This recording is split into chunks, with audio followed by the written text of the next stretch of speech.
Let's look at the washer tire inflator. There's a light on the side. This is the back side. Front has a digital display. This comes with an auto cutoff as well, and this has the actual hose which we can connect to the tire, and it's a threaded hose. And this is the connector for the car, the cigarette lighter connector, and it comes with a 10 feet wire, and a grab handle is built into it, so it's easy to carry.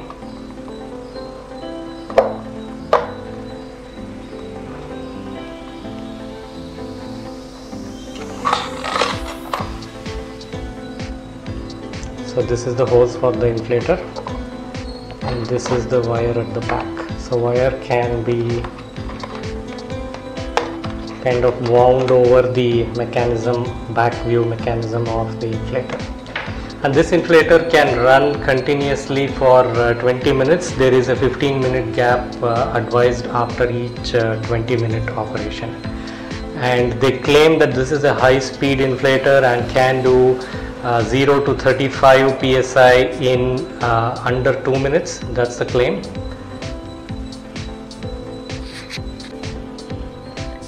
Next, let's take a look at how this inflator operates. For this, I will use a AC to cigarette mount adapter here. So this is powered on now.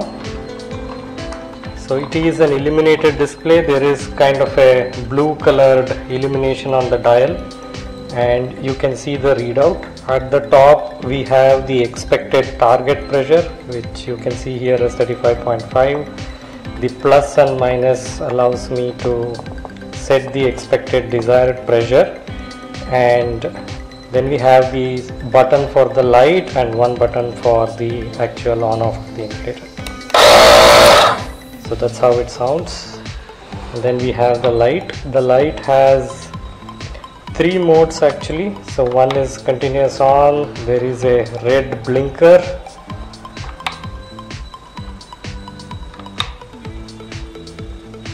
so these are the modes, and there is a non-slip rubber feet to the inflator as well. Now with this overview, let's now move on to actually connect this to the tire of a car and see how the inflation process works.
Next, we take a look at the accuracy of the tire inflator.